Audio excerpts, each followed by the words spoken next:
Well, hello everyone, and welcome to this special screening of Frank Fridays. And very much appreciate everybody that's taking the time to look at this. For the record, this is February the 11th, 2023, and I'm Frank Leone, Ryan's dad, and I'm with Sean Bodger, who is going to be asking the questions and conducting the interview. The questions all being your questions that Karina, Ryan's former partner, had asked you to submit. So that's where we're going, and we have about 14 or 15 questions. And Sean, let me turn it over to you. So Frank, what do you believe was the root cause of Ryan's addiction? Well, root cause is a tricky thing, and it's also a singular phrase.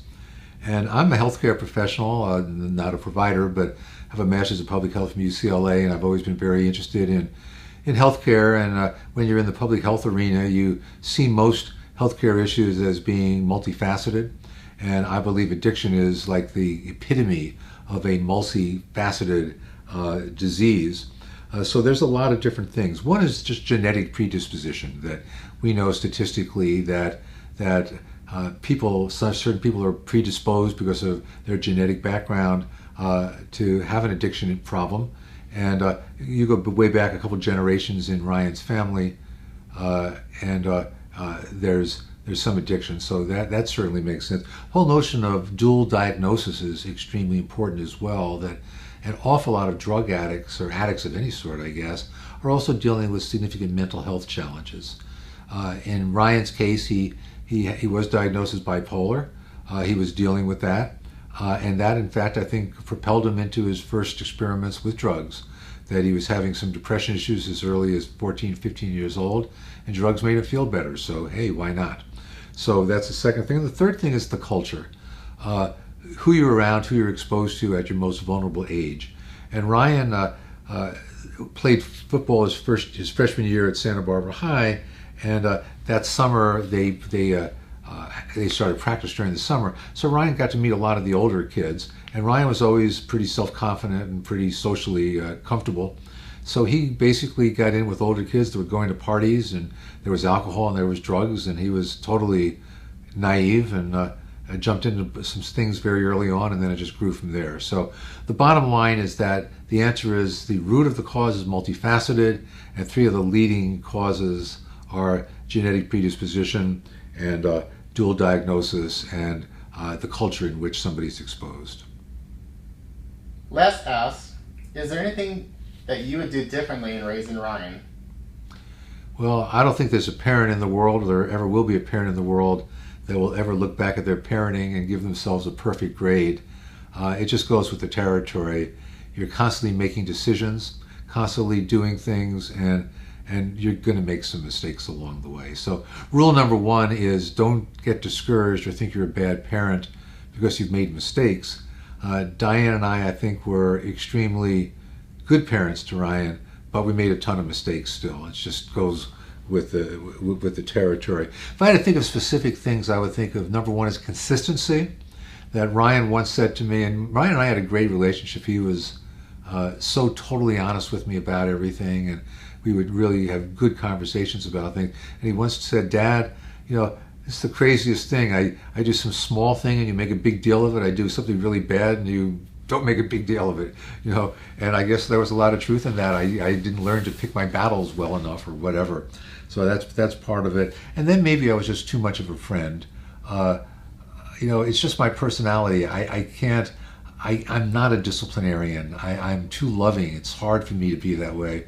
So I think I wasn't that much. I didn't discipline Ryan probably that much when he was younger.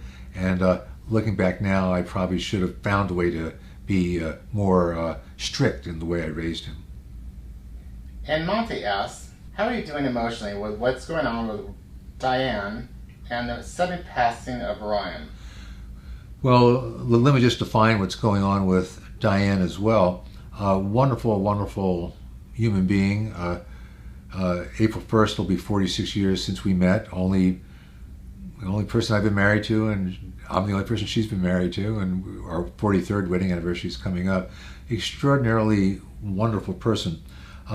She unfortunately is dealing with dementia, and has been diagnosed as Alzheimer's, and a year and 8 months ago she went into assisted living, initially into memory care. So that's why, who was the person that asked the question? Monty? So that when Monty's referring to Diane and all that's going on, that's what he's referring to. So a big triple whammy. We lost our Labrador Retriever, who I loved in way words cannot describe. Diane's decline has been very, very unpleasant for me. And then obviously the loss of our only child is a pain beyond words. So having said all of that, I'm doing pretty good. It's uncharted waters. You never know how you're going to react when a tragedy of this magnitude hits. And I would have to say that I've basically been in a daze since it happened. It's been a surreal feeling. Amazingly, I have not cried since it happened. I'm not a crier in general, but still, if there's ever a time to cry, it's when you lose your only child. But that's never happened. It's just that hasn't been where it is. But the pain is there each and every day. So many times I think of Ryan in so many contexts, and it's just a pain. It's a sword into your heart, and it abates. It goes away in time. But to answer Monty's question, I'm doing fine. I'm getting very involved in a lot of things, and my mission in life is to perpetuate Ryan's legacy and to take care of Diane while I still can. Next we have a question from Adam. Did part of you expect Ryan's early demise because he seemed so well composed at the time? I'm sure it had a lot to do with Ryan's positive attitude. Always expected, never ready is probably the way I would answer that.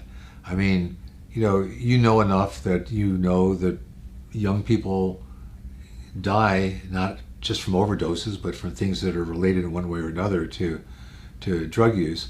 So we were always waiting for that call in the middle of the night to come in. But yet when it came in, it was not as I would have ever expected it or anticipated it. It came in at 3:30 in the morning. I was sound asleep, alone, since Diane is living in assisted living, and so I was alone in the house when it came in. But it's tough. And you also mentioned Ryan's positive attitude, and indeed he did have a positive attitude. He had big dreams. He was always dreaming big, but that's healthy, and I think that's good. And he was a can-do guy. He really always had a lot of confidence in his abilities. God bless him. So I think that's wonderful as well. That said, the last 10 months of his life were tough. He relapsed after some pretty long periods of sobriety. I think the relapse was precipitated by a couple things. One was seeing his mother going into decline and going into an assisted living facility. He just couldn't deal with that very well. Having a second child, Wylan, born right around that time, adorable young boy, as is Ryan's other older son, Nico, Ryan and Karina's older son, Nico. But I think Ryan felt pressure with 2 children, and then finally he had so many projects going on at the same time that he was a man in a hurry, and he just felt so much pressure to get them all done. So you put all those things together, and the last 10 months were a period where he dabbled much more than he should have in drugs, and ultimately there was a very tragic end. Adam would like to know, did you ever spank Ryan growing up? And if not, do you wish you would have done so when he was growing up? Once, and only once, when Ryan was 5 years old, 1989, 1990, at a restaurant up in Goleta, right outside Santa Barbara, called the Good Earth. Ryan was there and was misbehaving, and I had a friend, a good friend, he was the best man at our wedding, had told me, you got to spank your kid once, and then when he misbehaves in the future, you can threaten him with spanking and they'll stop misbehaving. And I said, that sounds like a pretty good idea, Roger. I think I'll try that. So here was my chance. So I couldn't have been more uncomfortable. It's just not me to physically touch anybody in a hostile manner. But we went out to the car and I spanked him in the most tepid, I think if I hit a top of a pie, there wouldn't be a dent in the pie, I don't think. But he cried, and he went back in the restaurant. He behaved, and it really did improve things. But that said, I wouldn't do it all over again. I just think that spanking is just a form of violence, and I just don't think that it's something that I want in my life. Stacy would like to know, what is the hardest time you had with Ryan and the best time you had with him? Well, let me start with the best times, and I can think of a couple. One that really just sticks out was reading to Ryan when he was 3, 4, 5 years old, and sitting on his bed every single night, unless I was traveling. Every single night I read to Ryan, and he absolutely loved it. And of course, it foreshadowed the writer that Ryan ultimately became. But he loved stories, he loved books, he loved imagination. He was born with an imagination that's off the charts. So those were wonderful memories. Another wonderful memory was Ryan and I went to Beijing, and when he was 15 years old, I had an opportunity to speak in Taiwan and in Taipei, and we also tacked on some time in Japan, but mostly time in Beijing, China, and we really enjoyed that as well. Just a wonderful bonding to be in a country like that. A little anecdote about that stay. Ryan was sort of sober, but sort of maybe not at that time. And I told him, Ryan, you cannot bring anything with you on this trip. China is not California. And he swore that he didn't, and hopefully he didn't. So we get off the plane in Beijing. It was like 9 or 10 o'clock at night, local time, and walk out, forget what those things are, not the runway, but whatever those things are that bring you back into the terminal. First thing we see when we get in the terminal is this giant sign that says drug trafficking is punishable by death in the People's Republic of China. And I said, excuse me, Ryan, but will you please read that? And he liked it so much that I had to take a couple of pictures of him standing reading the sign. He had his backpack on his shoulders. And it's this classic sign. We ultimately made a poster of it. And then I said to him, by the way, Ryan, there's a men's room right over there. If you have anything, go in there right now and get rid of it. He says, no, Dad, I didn't bring anything. So that was it. But that's sort of an anecdote from that China trip as well. Those are the good times. The bad times, seeing his physical deterioration. I mean, he was such a, in my opinion, I'm prejudiced, but he was such a handsome man, period. And he was always in really good shape. He really worked hard at that. And to see his physical demise, especially later on, that last year of his life, was very, very hard for me to see. And I think the other thing that was very hard was seeing him in prison in, the orange jumpsuits that they had. I guess they weren't orange. I'm watching too much TV. They were khaki. But in any event, he spent 8 years incarcerated, all for nonviolent drug offenses. Clear message there that don't incarcerate, rehabilitate. But that's not how our country works these days, unfortunately. So he really shouldn't have been there. But seeing him there over and over again, Diane and I probably went to see him 75, 80 times over these total cumulative 8 years. And every time it was just heartbreaking seeing him. He just looked so heartbroken and so lost. And he was such a good guy, and he just didn't belong there. So those were the hardest. Mara Eve wants to know, it's been a hard time, and I'd like to hear a funny story about Ryan. Well, one that I think of was back in the year, it was probably 1988. He was probably about 3 years old. And we were living in a house in Massachusetts. It was late on a Saturday afternoon. All of a sudden, Ryan, we couldn't find him anywhere in the house. We looked everywhere. We looked outside, and it was starting to get dark, and we lived at the end of a cul-de-sac, and we were panicked. We looked under beds, we looked in closets, we screamed out his name, nothing at all. And then all of a sudden there was this big suitcase, the kind of suitcase that you would check in when you take an airplane flight somewhere, and we hear this laughter coming out of the suitcase. And Ryan had gone in the suitcase an hour earlier and had zipped it up and was sitting there listening to his mother and father running around the house panic-stricken, and then finally could take it no longer and just started laughing. And we opened it up, and how can you get mad at a guy? We were so relieved to see him. But that was sort of a pretty funny story, I thought, as well. And I could give you a million more, and hopefully we'll have more opportunities to answer that question. So Sarah would like to know, how are you doing, Frank? Did the days get easier, or are you finding that the pain is still unmanageable? Well, the pain's never unmanageable. I mean, I'm managing it, and I think most people managing it. I guess some don't. Some just go into complete free fall. But I've been fine with that. But I don't find the days getting appreciably easier either. Much to my surprise, I would have thought you had a major hurt, and then over time it gets easier. And it may if you measure time by years and not months. But it's roughly 7 months later, 8 months later, and there's as much pain now every day as there was 6 months ago, and it's more just episodes. A 5-second thing where I think of Ryan and I say, "Oh my gosh, he's not here. I wanted to share this with him," or whatever. And it's a sword in the heart, but it abates and you get through it. So not unmanageable, but pretty constant. And this is a question from midlife menopausal. Midlife menopausal. Okay. How is Diane doing? How much does she understand about Ryan's passing? Does she sometimes forget that Ryan is gone? It's hard to answer how Diane is doing because it's always vis-a-vis expectations. I think she's doing well. I think she's improved since she initially went into memory care, which is a more severe part of the assisted living facility. So she has improved. That said, she is dealing with a terrible double whammy. First of all, she knows, she's very much aware of what happened. She still has a degree of cogency that lets her know and understand that. So she's dealing with the double whammy of, on one hand, struggling with the dementia and being in a place that's not her home and all the insecurity and fear that comes with that. But she's also dealing with the loss of an only child, which I'm sure there are many exceptions, but generally speaking, has really got to be harder for a mother than for a father. We're wired a little bit differently, I think. So she's a bit shaky. I want to add one other thing about Diane.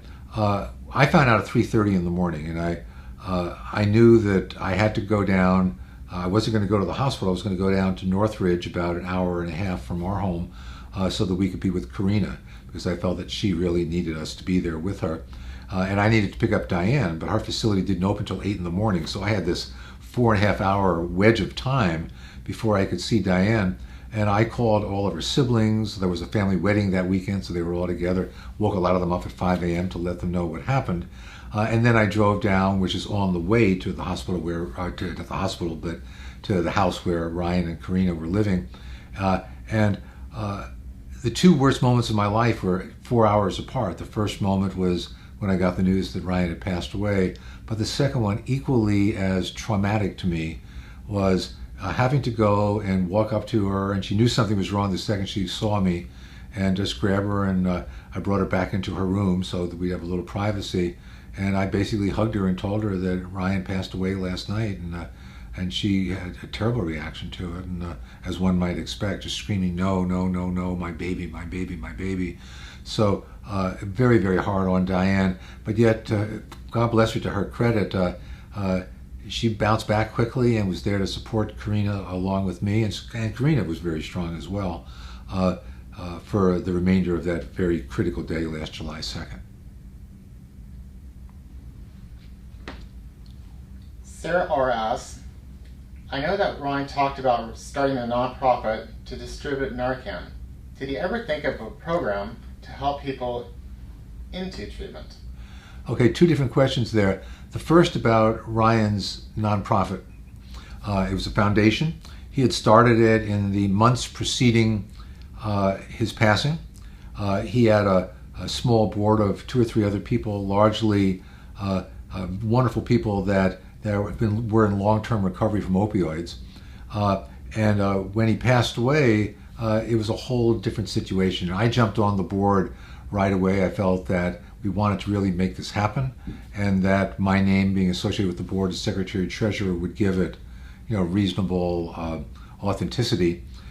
So it was renamed. It's now called the Ryan Leone Foundation: the Paul Project, named the Paul Project after Paul Harper, one of Ryan's closest friends, who did die from an accidental opioid overdose, I think in 2017 or 2018. So we started it, and we're very, very active. We were about to get our 8th person on the board. We started active fundraising just recently. We're up to $17,000, and we haven't even begun to tap a lot of the resources that are out there.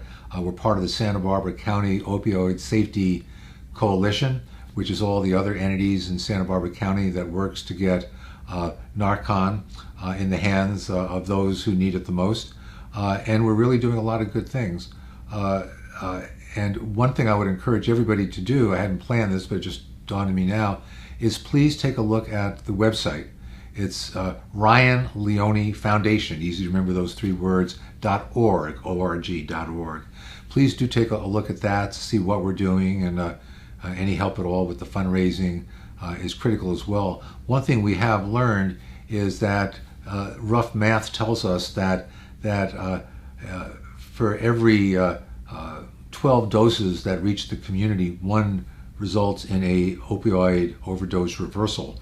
And you do the math of that given the cost of buying Narcan these days, and for about $288 donation, $288 in funds raised would likely save a life. 28,880 would save 100 lives. So we have something tangible that we're doing, and I think Ryan would be extremely, extremely happy if he knew that the ball had been picked up and that we're doing very good things with it. So that's the story of the foundation. Did he ever think of a program to help people get into treatment? Well, he could probably write the book on how not to do it because he never had a successful treatment. But there's so many things that one can do to deal with the drug epidemic, and specifically the opioid epidemic, that his feeling and my feeling as well is that the more narrowly focused we stay, the more of an impact we can have. We don't want to be all things to all people, because you can get lost in this vast array of things that are going on. So we're very simple. We are out there raising funds. We have the Opioid Coalition that has experience in placing the Narcan where it best should be, and in training and educating the people how to properly administer it. So I'm glad you asked that question, because very, very important. And Ryan's legacy is what I'm living for right now. I really want to see this make an impact, and I really want to see Ryan's legacy continue on YouTube and Patreon and everything else that he's doing as well. And thank you, Karina, for picking up that ball. Another question from Sarah. Karina and Ryan both tell a story about the time you found him in Ryan's room. Did you ever get to the point of accepting that Karina was not going anywhere? Well, the answer to the second part is yes. That's easy. Back when Ryan first met Karina, he was living with us in the house, and he kept on sneaking Karina in the middle of the night, which wasn't a good idea because we had a wonderful Labrador Retriever that would bark up a storm every time they snuck in. So I basically said, Ryan, you cannot be doing this. This is not right.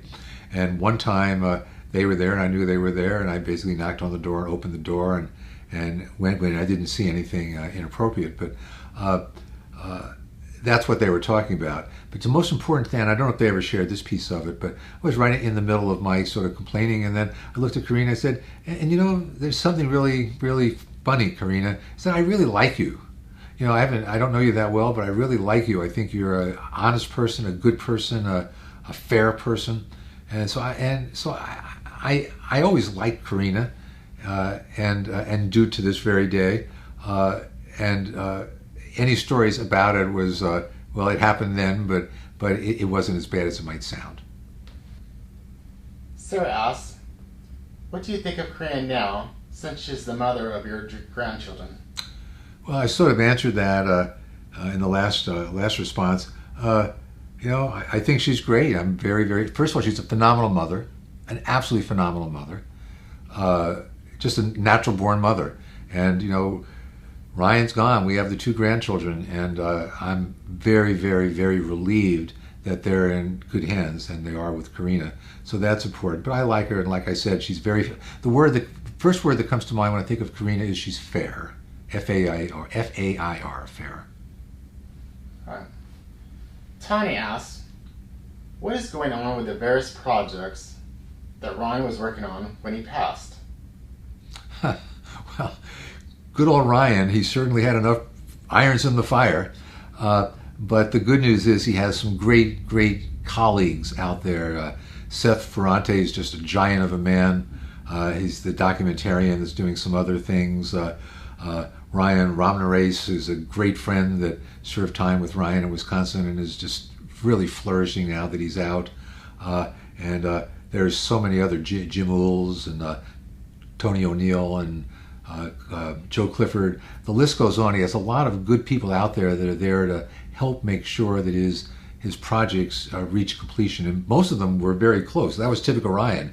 Get 90% of getting a project done. Oh, I thought of another good project. Let me start that. And there was just a million things that were going on. But specifically, his documentary was basically done when he passed away. But guess what? The whole concept changed, and in fact, they brought a film crew to his memorial service and filmed the whole thing. So they have all the pieces of that to splice in there. But Seth Ferrante is the documentarian. He's an award-winning documentarian. Again, a super guy. Unfortunately served time for nonviolent drug offenses, but he sort of knows the dark side of the world from that experience. But Seth is working on it, and I'm in touch with Seth about once a month. We talk about it. He has creative control, and last I heard he's looking at about April 1st, so that's just less than 2 months away.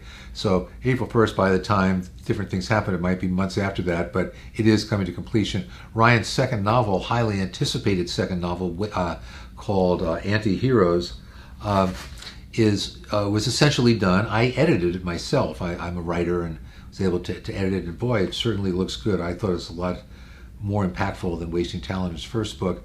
So that's just about done. That's back in Seth's hands as well. And Seth is aiming to have that cleaned up very soon. So I would hope by mid-year, by mid-2023, that book will be available. He has another book called June Gloom, which is, I believe, complete. And we're going to see, we're probably talking now of releasing that a year after Anti-Heroes. And then the fourth thing is one of his best friends, Nick Stahl, an actor that has done a lot of wonderful, great actor. He was in The Bedroom and Terminator 2, and he's done a lot of stuff over the years. Nick and Ryan co-wrote a screenplay called Florida. Both of them had been in rehab in Florida at various times, so it's based upon a lot of true stories, true characters, and that's out there in the market now for acquisition by somebody. So a lot of things are going on, and I'm not going to leave this earth without making sure that we get those to completion. So Anne wants to know, what is the most important lessons you've learned from this experience, Frank? My gosh, I could go on all day, but I think number one is just cherish your loved ones. Life goes quickly, and you never know when you're going to lose somebody.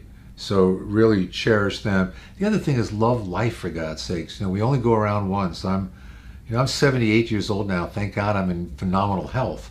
But it's the latter stages of life, and I'm really realizing that every single second that I spend worrying about something, or grieving about something, or feeling sorry for myself, is a second that I just lost to really enjoy all the wonders that this world has to offer. So despite what's gone on in the last couple of years, I love life, cherish life, embrace life, and that's a lesson that I've certainly learned as well. And the last thing is just view the big picture. Just understand the greater thing. And at Ryan's memorial service, and incidentally, those of you that are watching this that haven't seen it, it's very compelling. Just go on YouTube and type in Ryan Leone Memorial Service, and there's 2 different YouTube feeds that have it on there. But what I shared in my eulogy of Ryan at the end is just that I don't look at it, losing Ryan at such an early, tender age. I look at it of having God's greatest gift of having Ryan for almost 37 years. So to me, the big picture is I had this wonderful, wonderful human being in my life, and he made a great impact on others. His life was not in vain, and I just have to look at the big picture and thank God for all the good, and not feel sorry for myself. Connie would like to ask, if you could speak with Ryan right now, what would you tell him? Boy, I would love that. I had a dream about a month after he passed away, and in the dream, the phone rang and showed him on my phone that it was Ryan. I said, my gosh, picked it up, and I heard Ryan's voice. It was very faint, was ecstatic. It was like he was from far away, but it hurt enough where he sounded like he was happy and he was in a good place. Strange things go through your mind, but if I could speak to Ryan right now, the most important thing I would tell him is that he was extraordinarily loved by so many people, not just his family and Karina and his kids, but he was so loved by so many people, and that he did make a difference in life. And what's more important in anybody's life than to be universally loved and to leave behind a legacy and to make an impact? So I would let Ryan know, hey Ryan, you weren't here long, but you made a heck of a difference. Is there any final thoughts? Oh my gosh. Well, first of all, thank you everybody that cares for Ryan enough to tune into this. It means a lot to me that there's so many people that care for him that are willing to do it. Another final thought is thank you, Karina, for arranging this. And I'm so pleased that you're picking up Ryan's legacy on Patreon and hopefully on YouTube as well. My final thought to everybody is just a reminder again that life is precious, and that's critical. And the other thing is to serve others. That one thing I've learned in the last 20 years or so is I've been dealing with Ryan's addiction issues, is how extraordinarily powerful it is to serve other people, and probably the most satisfying thing that I can think of. So I just want to conclude by mentioning again that a word or two about Ryan's foundation and the website, RyanLeoneFoundation.org. It tells a lot of Ryan's stories, so it's an interesting thing. It's a little thing we added recently called the Donor Hall of Fame, which lists all the people that have donated so far in their hometowns, the city and state. It's sort of fun to look at that because I think we have over 90 donors so far, and again, we just started from every corner of the country and from Australia, from different places. But I would just like to leave you with that thought. Please look at the website, RyanLeoneFoundation.org, and if you can contribute even a little amount to help us with this mission, I can assure you that 98% of the funds are going right to Narcan, it's going right to the community, that potentially is going in somebody's hands to save a life. So again, thank you very much for tuning in. Thank you for Karina for arranging this, and stay in touch with me. I'm Frank H. Leone, H is in Harry. It's actually H is in Harrison. Ryan's middle name is Harrison as well, my mother's maiden name. FrankHLeone@gmail.com. I welcome any of you to send me an email and just check in and say hi, and if I can answer anything or help you in any way, if you're Ryan's friend, you're my friend. So thank you, everybody.